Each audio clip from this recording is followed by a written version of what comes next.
Hello everyone. मैं lecturer Arpita Dixit आप सभी को अपने यूट्यूब चैनल में स्वागत और अभिनंदन करती हूँ।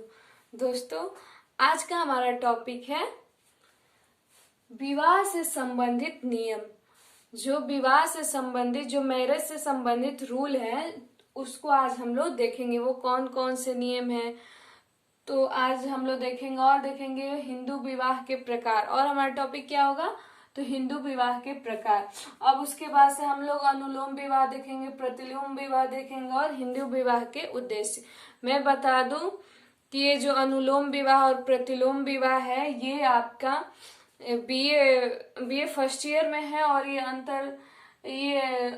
अंतर विवाह और ये वही विवाह, ये सब क्या है? ये इंटर से लेके एमए तक भी आपका क्या करते हैं, साथ नहीं छोड़ते हैं। और ये तो अभी एग्जाम में मैंने देखा ग्रेजुएशन के सिलेबस में है। इसके बाद आपको मुस्लिम विवाह पढ़ाया जाएगा, फिर तलाक पढ़ाया जाएगा। ओके, तो इन सारे टॉपिक स्टार्ट होने से पहले मैं चाहूंगी कि आप हमारे चैनल को सब्सक्राइब, लाइक तथा बेल आइकन दबाना ना भूलें और अपने दोस्तों के साथ इसे शेयर करें, ताकि हमारा एक अच्छा और बड़ा और बृहद और विस्तृत परिवार बन सके।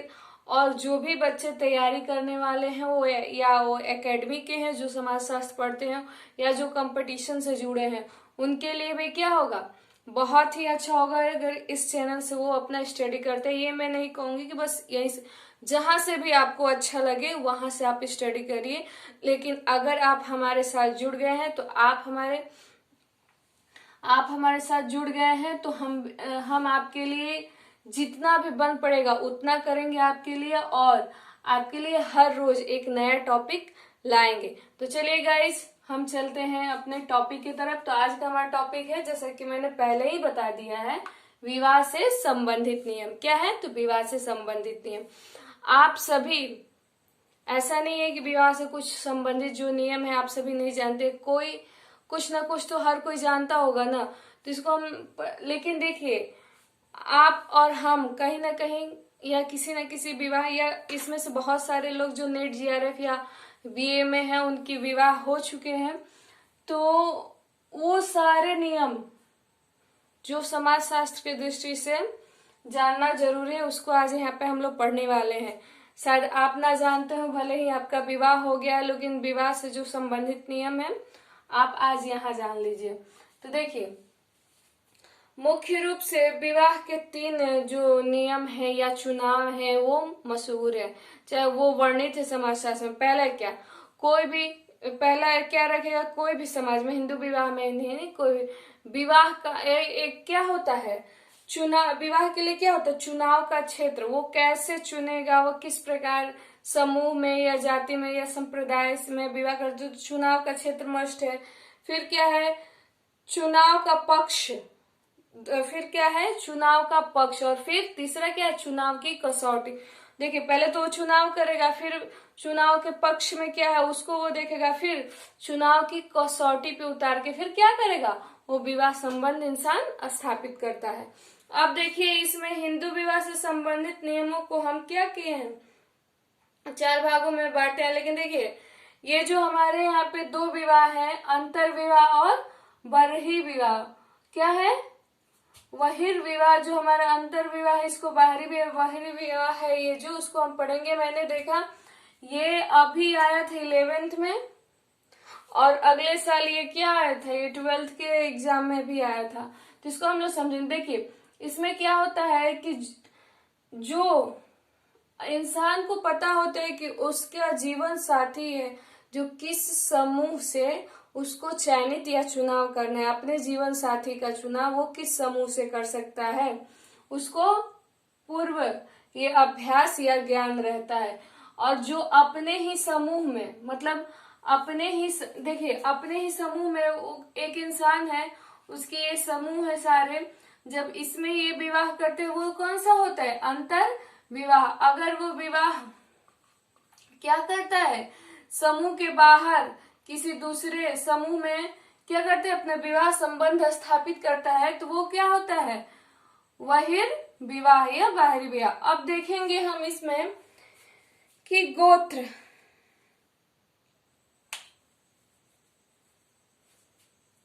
देखिए इसको कहेंगे बाहर का विवाह भी कहते हैं। अरे अब देखिए गोत्र क्या होता है, सारे लोग कहते हैं ना, जैसे हम ब्राह्मण है तो हमारे में क्या है, 3 गोत्र सबसे सर्वश्रेष्ठ है, गर्ग, गौतम और सांडिल।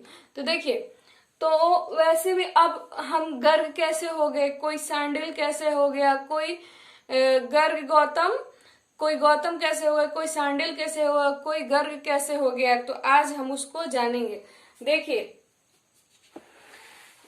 आपको क्या जानना है अभी बताइए, आपको गोत्र जानना है। तो देखिए हिंदुओं में सगोत्र विवाह क्या होता है, एक गोत्र, एक हमारे यहाँ क्या होता है गोत्र वाले भी, मतलब गोत्र के बाहर क्या होता है, विवाह होता है। विवाह का ये भी स्वरूप है। तो देखिए गोत्र क्या, ये क्या होता है, हिंदू में गोत्र का बहुत ज्यादा मान रहता है। अगर एक गोत्र का, एक ही गोत्र के 2 लोग आपस में शादी नहीं कर सकते, क्यों, क्योंकि वो लोग भाई बहन हो जाएंगे। क्यों, कैसे, तो गोत्र कैसे हो, किसी भी ऋषि, जो कोई एक ऋषि है उसके क्या है, लोग जो संतान है, चाहे कोई एक, जैसे गोत्र हो गया, क्या मैं अपना ही बता रही हूं, एक हमारा गोत्र हो गया भारद्वाज, ओके, या गर्ग हो गया या कुछ भी हो गया, तो हम गर्ग, जो गर्ग ऋषि हैं उनके हम लोग क्या है,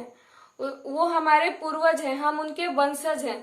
तो हम क्या हो गए, हमारा गोत्र क्या हो गया, भारद्वाज किसी का हो गया, किसी का गर्ग हो गया, किसी का गौतम हो गया, किसी का सांडिल हो गया, किसी का जो है वो हो जाएगा। ओके, तो जो ऋषि हैं वो क्या होते हैं, वो पूर्वज होते हैं, जिस समुदाय या समूह का उस, वो वही क्या हो जाता है, गोत्र हो जाता है। वो जो गोत्र आप कहते हैं, जैसे आप लोग कुछ दान करते हैं तो उसमें अपना गोत्र का, अपने गोत्र का उच्चारण करना होता है। जैसे आदमी कहता है कि मैं फलाना गोत्र से हूँ, मैं इस गोत्र से हूँ, तो वो क्या है, कोई ऋषि जो है उनके जो वंशज हैं वो क्या है, एक जो उनके नाम है उसी से वो क्या कर गए, वो चिन्हित कर गए और वही गोत्र बन गया उनका नाम ही। जैसे ये भार्गव ऋषि का गोत्र बन गया, उनके हम वंशज हो गए। अब जैसे सांडिल है उनके गोत्र बन गए, तो उस ऋषि के वंशज हो गए। तो ऐसे अगर एक ही ऋषि के जो वंशज हैं वो आपस में क्या होते हैं, भाई बहन होते हैं, वो आपस में क्या होते हैं, तो भाई बहन होते हैं। और इनमें विवाह क्या है, वर्जित है। ये हिंदू विवाह के जो पहले के नियम थे वो अनुमति नहीं देते थे कि कोई एक गोत्र का इंसान अपने ही गोत्र में विवाह करे। ये क्या था, ये निषेध था। ओके, अब आपने समझा ना। अब हमको क्या पढ़ना है,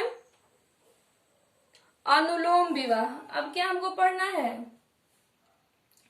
तो अनुलोम विवाह, इसमें क्या होता है अनुलोम विवाह में, कि जब कोई उच्च कोटि का लड़का या उच्च कोटि का हो, या उच्च कुल का हो, या उच्च गोत्र का हो, या उच्च उपजाति का हो, अगर वो निम्न कुल उपजाति, यदि वो लड़का निम्न कुल या निम्न उपजाति या निम्न गोत्र की लड़की से अपना क्या करता है, विवाह संबंध स्थापित करता है या उसका विवाह करवाया जाता है, दोनों ही कंडीशन में वो विवाह क्या कहलाएगा, अनुलोम विवाह। वो विवाह क्या कहलाएगा, तो अनुलोम विवाह। अब देखिए प्रतिलोम विवाह क्या होता है।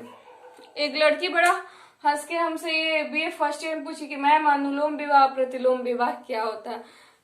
तो देखिए आप यहाँ भी समझ लीजिए, प्रतिलोम विवाह क्या होता है कि जब कोई लड़की उच्च कोटि या उच्च जाति की हो और उच्च कुल की हो या उच्च उपजाति की हो, अगर वो निम्न जाति, निम्न उपजाति या निम्न कुल या निम्न गोत्र के लड़के से अपना विवाह संबंध स्थापित करते हैं या करवाया जाता है, तो वो विवाह क्या होता है, प्रतिलोम विवाह। वो विवाह कौन सा होता है, जल्दी बोलिए, प्रतिलोम। अनुलोम विवाह में याद रखिएगा कि इसमें लड़का उच्च जाति की होती है और लड़की निम्न जाति की होती है। प्रतिलोम विवाह में क्या होता है कि लड़की उच्च जाति की होती है और लड़का निम्न जाति को, तो बस यही डिफरेंट है इसमें, और ये पूछता भी है।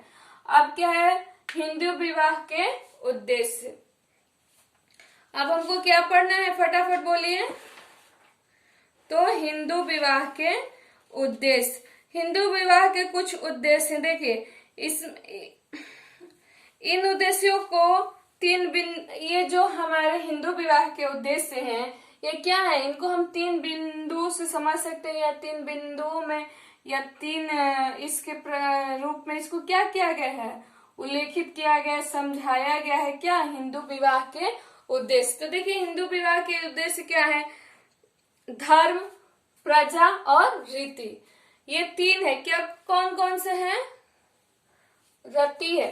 देखिए धर्म, प्रजा और रीति। धर्म आप जानते ही हैं, प्रजा यानी पुत्र के लिए प्रजा का शब्द का उपयोग किया गया, क्योंकि राजा जो होता है उसके लिए प्रजा क्या होती है, उसकी पुत्र के समान, उसकी संतान के समान होती है। तो यहाँ भी प्रजा का अर्थ क्या होता है, पुत्र या संतान से संबंधित, और रति यानी यौन संबंध से इसका संबंध है। तो इसमें 3 प्रकार के क्या है, उद्देश्य है मुख्य रूप से, और यौन संबंध की जो यौन संबंध को रखा गया वो तीसरे नंबर पे रखा गया। पहले में क्या है, धर्म, दूसरे में क्या है, तो प्रजा, और तीसरे में क्या है, तो यौन संबंध की संतुष्टि। अब देखिए ये हो गए 3 इसके मुख्य बिंदु। लेकिन देखिए एक इसमें आता है, हम लोग अक्सर हिंदू विवाह में देखे हैं कि क्या क्या प्रक्रिया होती है, लेकिन किसी से एक बार में पूछ दिया जाए कि बताइए आप हिंदू हो तो हिंदू विवाह की प्रक्रिया बताइए, कुछ जानते हैं हम लोग, फिर कहें हाँ हाँ ये तो मुझे याद था, बट एक बार में नहीं बोलते। आज मैं आप लोगों को वो क्रम वाइज याद करवाऊंगी, और आपको याद भी करना है। पेन कॉपी लेके आइए और लिखिए, दौड़ के, अगर लिए हैं तो ठीक है, अगर नहीं लिए हैं तो दौड़ के जाइए, भाग के जाइए, मिल्खा सिंह जैसे, और पेन और कॉपी लेके आइए और इसको नोट डाउन कीजिए। मैं बोल रही हूँ, मैं थोड़ा सा साइड हट जाती हूँ, आप हेडिंग लिख लीजिए, मैं बोल रही हूँ। देखिए दिख तो रहा है, पहला क्या है, कन्यादान। जो पहला है हिंदू विवाह की प्रक्रिया वो क्या है, तो कन्यादान है, वो क्या है, कन्यादान है। और दूसरा क्या है, विवाह होम। होम होता है ना विवाह में, तो दूसरा क्या है, तो विवाह होम। याद रखिएगा कितना कितना है। पहला क्या हो गया, कन्यादान, पहला क्या हो गया, कन्यादान, दूसरा क्या हो गया, विवाह होम, और तीसरा क्या हो गया, पाणी ग्रहण। और हम लोग तीसरा क्या करते हैं, तो पाणी ग्रहण होता है ना। अब देखिए चौथा क्या होता है, अग्नि पर क्या होता है बताइए, चौथा क्या होता है, अग्नि परिण। जो अग्नि का फेरा लिया जाता है ना, उसी को क्या कहते हैं, अग्नि परिण। क्या होता है, अग्नि परिण। अब देखिए छवा क्या, आपका 5वां क्या है, अश्वारोहण। क्या होता है, अश्वारोहण। 7वां क्या है, अरे 5वां हो गया, तो 6वां क्या होगा, सप्तपदी। 6वां क्या, ये चौथा हो गया, ये 5वां हो गया, 6वां क्या है बताइए, तो सप्तपदी। 6वां क्या है, तो सप्तपदी। और 7वां क्या है बताइए, 7वां, पहला क्या हो गया, कन्यादान।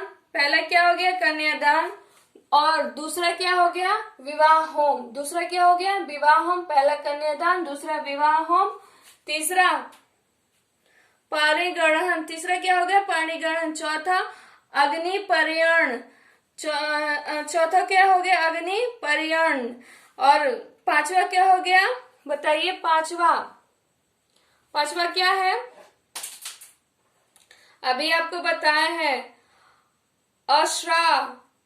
अश्वारोहण। क्या है, अश्वारोहण। 6वां क्या हो गया, सप्तपदी। 6वां क्या है, तो सप्तपदी। 6वां क्या है, तो सप्तपदी। ओके।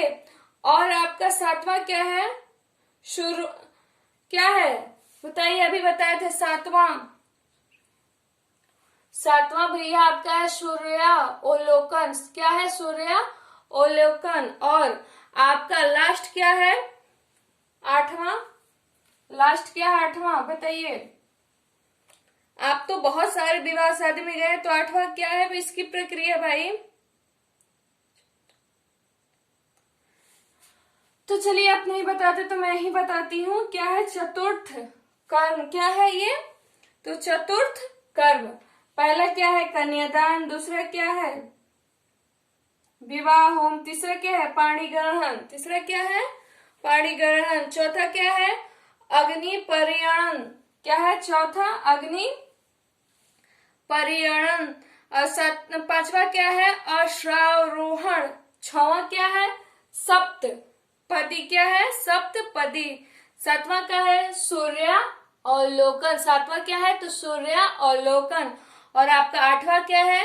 तो चतुर्थी कर्म। 8वां क्या है? तो चतुर्थी कर्म। अब आपको याद हो गया होगा, नहीं याद है तो लिख लिए हो तो सही है, नहीं तो वीडियो आप बैक करके लिख सकते हैं, पुश करके, चाहे जैसे भी है, लेकिन आप नोट डाउन कीजिए क्योंकि बहुत जरूरी है। सारे लोग विवाह में सम्मिलित होते हैं लेकिन इस प्रक्रिया को कोई नहीं जान पाता, और जानता है तो वो अपने क्या होता है, आम जो बोलचाल की भाषा है उसमें उसको जानते हैं। लेकिन आपको, अब तो एक पढ़े लिखे इंसान है, विद्वान है, तो आपको इन सब प्रक्रियाओं को ऐसे ही याद करना है। ओके, चलिए इतना आप समझ लिए। आपको भाई धन्यवाद, इतना आप समझ लिए।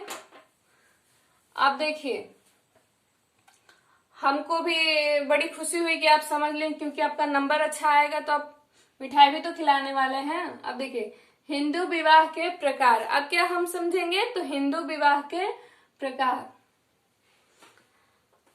जो मुस्लिम होंगे घबराएंगे नहीं, हिंदू विवाह के तुरंत बाद मुस्लिम विवाह भी पढ़ाया जाएगा। तो हम लोग आज क्या समझने वाले हैं? तो हिंदू विवाह के प्रकार। क्या समझने वाले भैया? तो हिंदू विवाह के प्रकार। अब देखिए, पहला 8 मैं बता दूं कि हिंदू विवाह को जो हिंदू विवाह है वो कितने प्रकार के होते हैं? तो 8 प्रकार के जो होते हैं उन्हीं को ही क्या मिली है? मान्यता मिली है। और कहीं कहीं ये 50 और राक्षस विवाह को कोई कोई विद्वान हिंदू विवाह का क्या स्वरूप या प्रकार नहीं मानते, लेकिन अधिकतर लोग 8 विवाह का वर्णन हुआ है। तो देखिए कैसा: ब्रह्म विवाह, देव विवाह, अक्षय विवाह, प्रजापति विवाह, असुर विवाह, गंधर्व विवाह और राक्षस विवाह और 50 विवाह। ये क्या है? तो हमारे 8 प्रकार के हिंदू विवाह के स्वरूप या प्रकार है। ओके, तो चलिए हम लोग पढ़ते हैं एक एक करके। हम लोग क्या पढ़ने वाले हैं? तो ब्रह्म विवाह। ब्रह्म विवाह हम लोग पढ़ेंगे ना।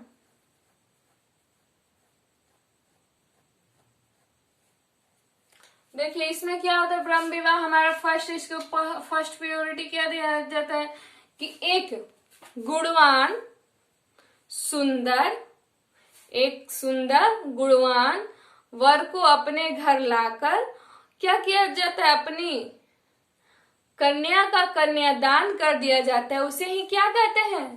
तो ब्रह्म विवाह कहते हैं। उसे ही क्या कहते हैं? तो ब्रह्म विवाह कहते हैं। अब देव विवाह किसे कहते हैं? ब्रह्म विवाह किसे कहते हैं? तो देखिए, ब्रह्म विवाह वह विवाह है जिसमें सुंदर गुणवान वर को लाकर अपने घर अपनी कन्या का क्या करना? कन्यादान उसके साथ करना, वही क्या है? ब्रह्म विवाह है। अब देखिए देव विवाह, यह एक प्रतीकात्मक विवाह है। ये कैसा है? तो यह एक प्रतीकात्मक विवाह है। कौन सा विवाह? तो ये ब्रह्म विवाह नहीं, देव विवाह। कौन सा प्रतीकात्मक विवाह है? तो बताइए। तो देव विवाह। देखिए इसमें क्या होता है कि देव विवाह में कि जिसमें यज्ञ कराने वाले पुरोहित को कन्यादान दी जाती है। ऐसा माना जाता है कि ऐसा विवाह देवताओं के साथ होता था। ऐसा विवाह क्या माना जाता था? कि ऐसा विवाह देवताओं के साथ होता था। जो यज्ञ कराने वाले, चाहे जो पुरोहित, इसमें देव विवाह में क्या होता था? देखिए इसमें थोड़ी सी वो है कि यज्ञ कराने वाले पुरोहित को क्या किया जाता था? कन्या दान में दे दिया जाता था। उसी को क्या कहते थे? तो देव विवाह। अब इसमें ये माना जाता है कि यह विवाह क्या होता था? तो अक्सर देवताओं के साथ होता था। यह विवाह क्या होता था? यह विवाह क्या होता था? तो अक्सर देवताओं के साथ होता था। इससे देवदासी प्रथा का जन्म हुआ। इसी विवाह से क्या हो गया सेकंड नंबर से, तो देवदासी प्रथा का जन्म हुआ। अब देखिए ये देवदासी प्रथा से क्या जन्म होता है, तो इसमें देखिए क्या होता है ना कि जो वेश्यावृत्ति का कारण माना जाता है, जो समाज में वेश्यावृत्ति का कारण है, वो किससे हुआ, इसी से हुआ है। किससे हुआ है, तो ये देव विवाह का क्या है कारण है, क्योंकि जब देवताएं विवाह कर लेते थे अगर इंसान, तो वो अधिकतर वो क्या करते थे, अपने साथ उनको नहीं लेके जाते थे, तो वो उसी से क्या हो गया, तो वेश्यावृत्ति का ये क्या हो गया, देवदासियां जो थी उन्हीं से उनका वेश्यावृत्ति का क्या हुआ, वो कारण बन गया। इसी से इस विवाह का कहीं कहीं कहीं क्या किया गया है, विरोध किया है। जो यज्ञ या पुरोहित जो कराते उससे विवाह करते तो बढ़िया है, लेकिन देवदासियां जो बनने लगी उसी से क्या हो गया, वेश्यावृत्ति का जन्म हुआ। इसी से इस विवाह का क्या होने लगा, कहीं कहीं विरोध होने लगा। इतना समझ में आया, बताइए हाँ या ना।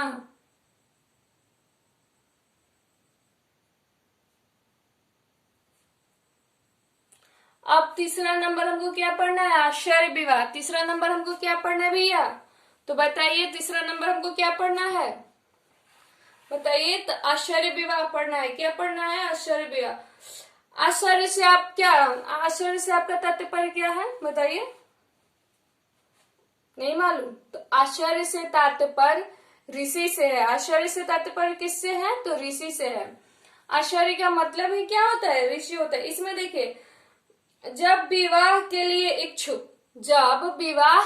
इच्छुक क्या होते हैं, ऋषि द्वारा कन्या के पिता को एक जोड़ा बैल और एक गाय दान दिया जाता है।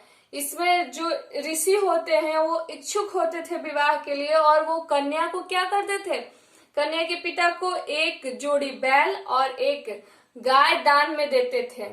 ओके, दान में नहीं, ऐसे दिया जाता था, ऐसा एक परंपरा था।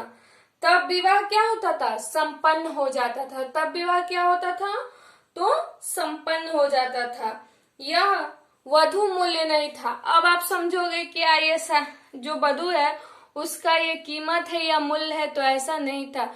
यह एक प्रथा थी जिससे यह कन्या के पिता को संतोष दिया जाता था, उसे एक मतलब एक उसको संतुष्टि दिया जाता था कि ये जो वर है आपके कन्या का भरण पोषण और इसका क्या कर सकता है, आवश्यकताओं की पूर्ति करने की क्षमता रखता है, वो कर सकता है। इसके उदाहरण स्वरूप वो एक जोड़े बैल और गाय को देते थे, और इसमें कोई दूसरा मतलब नहीं है। ओके, अब हम लोग क्या पढ़ने वाले